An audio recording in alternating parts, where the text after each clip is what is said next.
Alright guys, we're back in the kitchen today. I got my laptop out and we're going to go over an incident that happened in Texas recently. I'm sure you've all seen it, mainly because there was a camera in the sanctuary of the church and it got recorded. I haven't made a video like this breaking down an incident, but since this one was recorded, it was recorded with a fairly decent camera and it caught the entire incident. I figured, there were so many takeaways that we could get out of this. I just saw so many things I wanted to address and talk to you guys about. So, I decided to go ahead and do a little breakdown of this video. So let's dive in and take a look at it. All right, so we got the video pulled up right here. I don't know why it's blurry. This is just the only site I could find that had the video still available. Besides like a news feed that kind of cut it and blurred it and all that stuff. But anyway, when it gets to the actual point of it, it will be clear. So let's go ahead and get started. All right, we're just going to watch it full speed.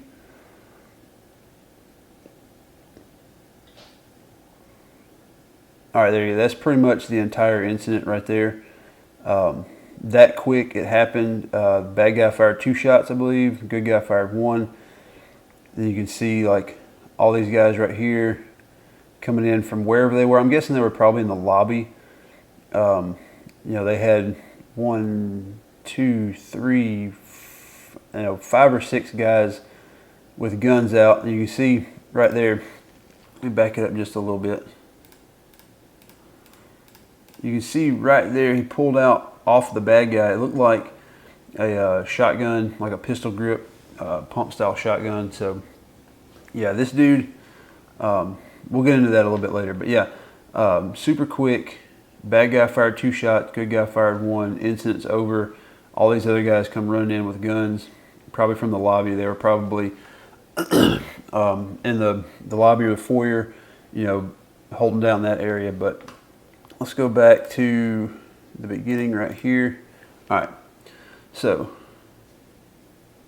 you see right here, he's got a hood. I don't know what he's asking this guy right here, but in my church, I go to a Baptist church in the South, and people don't usually wear hoodies with the hood up. Like, yeah, there's some kids and stuff, they'll wear hoodies when it's cold, but I'm not trying to say we look down on that or anything like that, but if a person's got their hood up on their jacket during the middle of the service, I'd be kind of iffy, mainly because it would be somebody I've never seen before, probably. I don't know if this guy was a member of the church or not, but maybe he was. But anyway, if a person's got their hood up, maybe if you know them, you wouldn't be so suspicious, but definitely if you didn't know them, they've got their hood up in a church service, it's kind of odd, so I'd be paying attention to them anyway.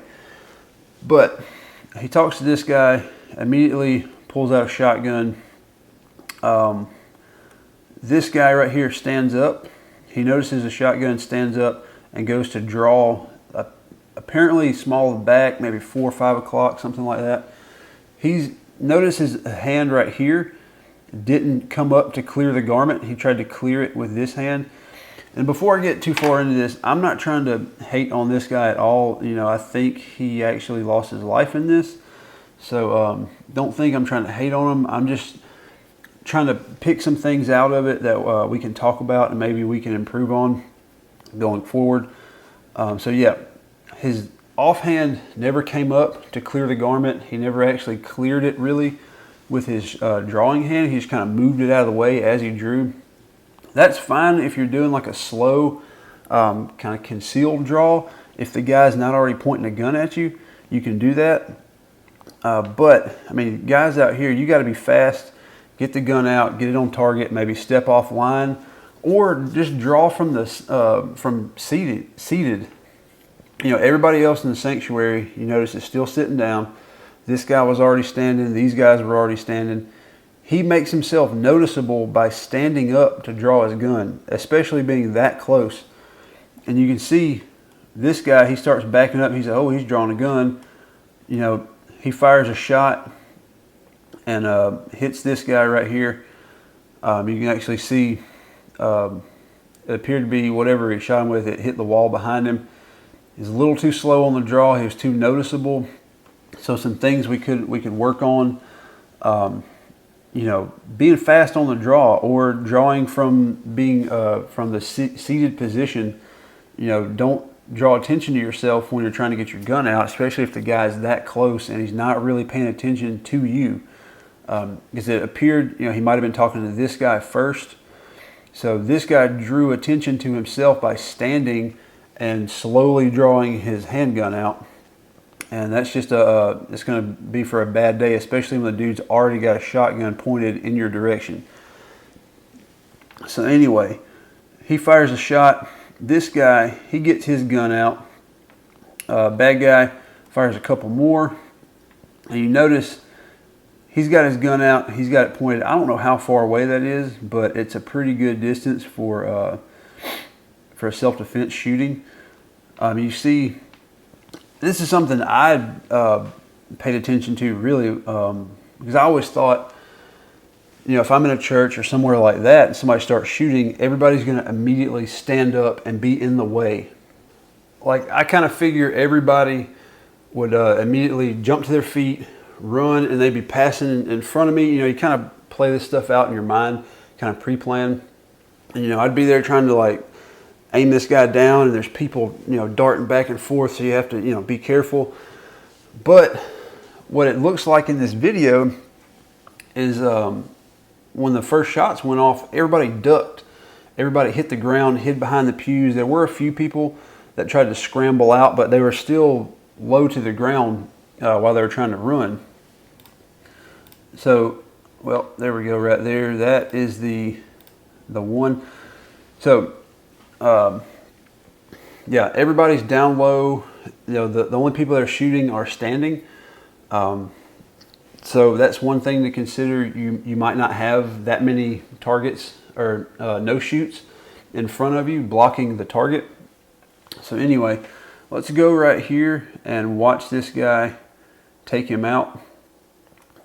So you can see right there, his hood. I'll probably have to blur this for YouTube so I don't get the video taken down. But anyway, if you've watched the original, he fires one shot from that far away, and you can actually see the guy's hood like flip or move when he gets hit, and subsequently drop straight to the ground because it appears to be a headshot from, I don't know how far away that guy is, but he's also moving.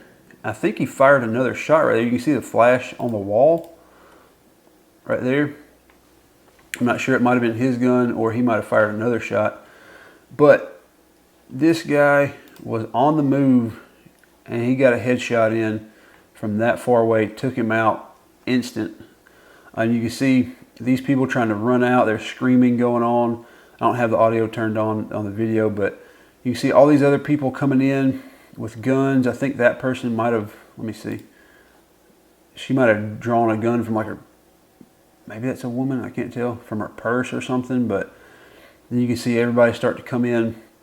This guy, I think he pulls out a phone, which is good on him. Put the gun away in the holster though.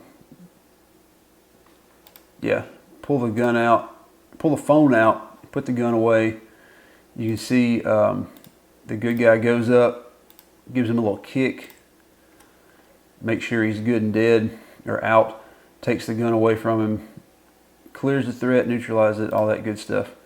But yeah, some of the takeaways, you know, be on the lookout just for things that are out of place. A guy in your congregation or around you, you know, I'm not going to try to say that you should be dressed a certain way in a church, because at my church, you know, we dress pretty casual. We don't care what you look like. We don't care what kind of clothes you wear. But like I said earlier, I don't think I've ever seen a kid or a guy, a young man, whatever, sit all the way through the service with their hood up, covering their face throughout the entire service. You know, people wear jackets with hoods on them, hoodies, whatever, but they usually have the hood down because they're not trying to conceal their face or anything like that. And another thing,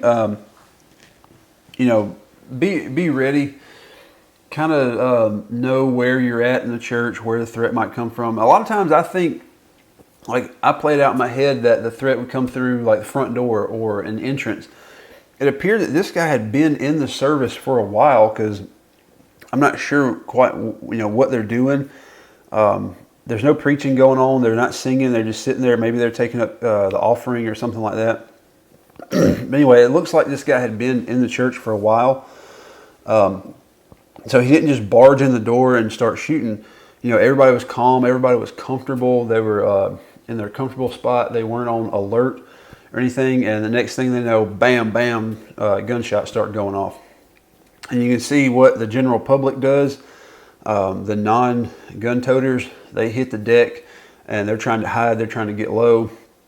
The guy in the back, the good guy that took him out, first thing he did was smoothly draw his gun, put it out, took a shot, took the guy out.